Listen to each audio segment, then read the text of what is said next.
So hi Raja, very good morning to you, and it's great, and I'm excited to have this conversation with you for the Next Gen Entrepreneur Beyond Dream series. And a brief intro about Raja. Dr. Raja, he did his PhD from ICMR, National Institute of Malaria Research, and he did his postdoc from Tata Institute for Genetics and Society, University of California, San Diego. And currently, also he was a research scientist at TICS India, and he's also a founder of Empowering Science Foundation. And so it'll be great to hear from his journey from academia to entrepreneurship. So let's hear from Dr. Raja. Dr. Raja, please. Thank you very much, Mayuri, for giving us this platform where we can discuss about idea and how we came up. And I think how I will start with is like being a researcher. That was the thing which my first exposure for research was 2004, and it was so bang on that was the time when I decided that I will be in research for the rest of my life, and that's what I'm pursuing till now. In short, if I have to cut down that from my research, how we ended up in being entrepreneurs. So that was one of my friend and partner, Dr. Ananti. He was like both of us came up with this idea that what we can do for the society, where lacunas are there and there are not many. Like I can't say that there was nobody to fulfill that, but the efforts are still minimal. And with the caliber and I will say that the potential which we have in India, we have a lot to offer. It's just we need to connect those dots, and then probably we can build a better picture. And that's what we are doing, and what I have seen in my research, as well as when we were working for society, because the exposure for Tata, which I got at TIGS, Tata Institute for Genetics and Society, that was the time when we came to know that science can be done directly for society, and it need not to be very fancy. It can be as simple as you just going out there, talking with them, understanding their problems. So that was something which I got a basic training during my PhD for interaction and all. So that's what we said that, okay, now because we are interacting with public directly, and we know what they want, we know what they have. So we only need to fulfill this gap that, okay, this is what they want, this is what they have. So how we can merge it. And with this basic idea, the next gen entree came up later on, and then which started at Empowering Science Foundation. So how we can empower our researchers and how we can showcase our researcher celebrities. So this is one of the web series which at ESF we are just going to launch in next month, where we'll be talking about other like researchers worldwide and how they came here, their journey. So these are all some of the things which at ESF we are going to do in future also. That's great. That's great, Raja. Thank you. And can you please explain us the primary focus of Empowering Science Foundation and how you started it, like why you started it? Yeah. Just so Empowering Science Foundation, so Empowering Science Foundation, the concept to help society and researchers was long back in our heart and mind. But the COVID gave us the opportunity that now this is the time when everything is stuck. Nobody can move in and out, like leave up whatever the reagents, what we want to import from anywhere else is not possible, simply because nothing can happen. So we were like, how if we build up a plasmid repository of India of our own, where we have so many research institutions. Research is like, I will say that a very good amount of research is happening in India, and some of the elite institutes are well known worldwide also. What I believe is that if given chance, and if we can build up a network where all these elite institutes can transfer the technology or can make the bridges between the other ones where their potential is there, but they just lack in something or the other thing. If we can complement each other and build up a very healthy network. So that was the core of ESF when we conceived it. But now, when we started working on it, that's when we came to know that there are way more issues which needs to be addressed in a way, in a very holistic way, I'll say, because Mhm. they cannot be just like you cannot just pinpoint one thing and then you say, okay, we will solve it and it will be covered. It's not like that.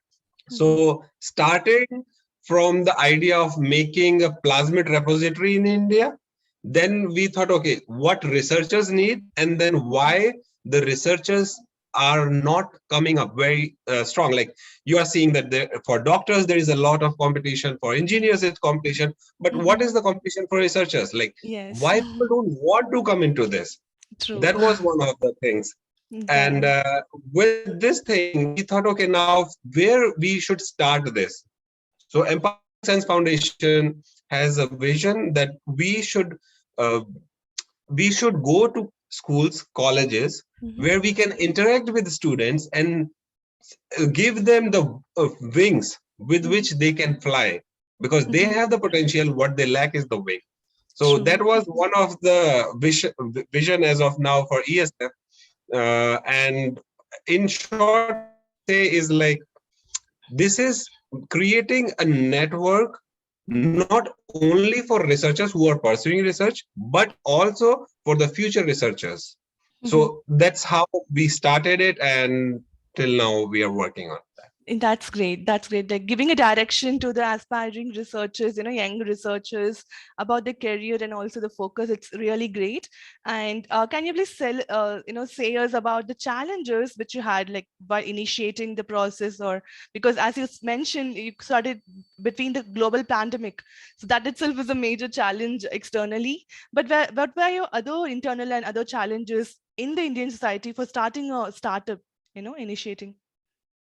I think as such, when we started it up, India is a great place to Mm-hmm. start anything because the strength is our numbers. So there Mm-hmm. is always the potential. Doesn't matter you have thousands or hundreds of thousands of startups, you can always be plus one, Mm-hmm. and then you can excel it.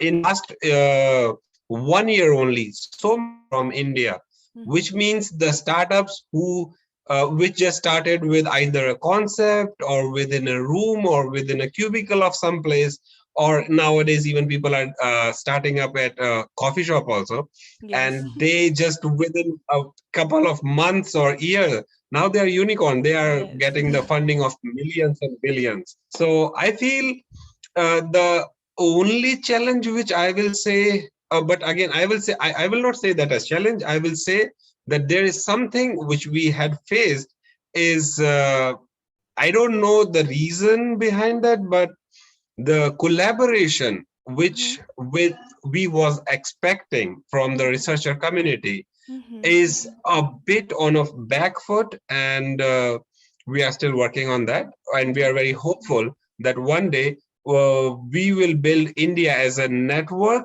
Mm-hmm. of researchers which will be showcased Mm-hmm. globally, where people can see and develop the process in their countries, because that's what ESF is thinking Yeah. about. Yeah, that's great. And what is the future goal? Like, what's the ASF dreaming in about 5 years or 10 years? Like, what do where you see ESF in, yeah, as a startup or a company? Mm-hmm.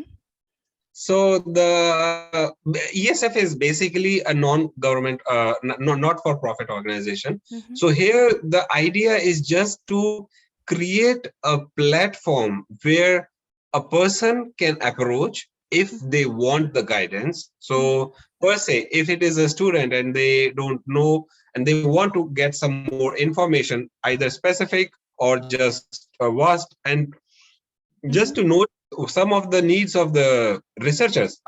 It's not just about the researchers, but even for the students who are Mm-hmm. pursuing their schooling and under any kind of pressure, because nowadays anywhere in India Mm-hmm. Mm-hmm. the pressure is very tough.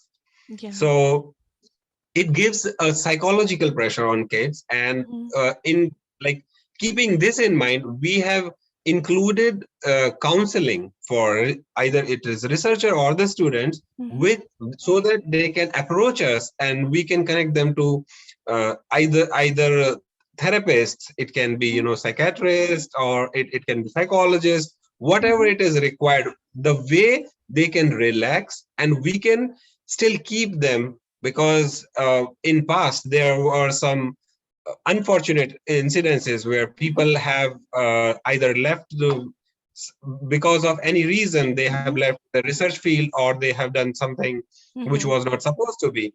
So we are noticing all of these things and giving with the future. So what for future, how I see this as, ESF will be there forever, Mhm. and because the profit is not the driving force here. The driving force is to serving the society. And Mhm. I believe, because this is society oriented, once we have enough of volunteers or Mhm. our outreach is, so for expected, for next year, we are going to start our own program in schools where we will be just Mhm. interacting with students, Mhm. principals, and then picking the students whosoever want the support or help, or which who are ready to work with us. Mhm. And by next year, when this program is full fledged, Mhm. then probably we'll have hundreds and thousands of hands which will Mhm. be building this idea into Mhm. a shape, and then will help to build India. That is the Yeah. idea. That's great. That's great. So yeah, we also seen a lot of PhD students, cutting in middle of the tenure, and also we have seen a lot of people not deciding, not having a clear-cut direction on the career and etc. So for giving the guidance from school stage, school students, it'd be great, and it's a very good initiative. And thank you, Raja, for sharing your ideas. And any 2 points or two, key takeaways you'd give for aspiring entrepreneurs? Oh, for entrepreneurs, I'll say that don't think about what is there in this world, what people have done. If you believe in yourself, you have faith in your idea, go for it. Because Okay. I always believe it is better to do instead of just don't do, not even attempt it and then repent on it. So go for it. Mhm. Okay, great. Thank you, Raja. Thank you for your time. It was great having this chat with you. And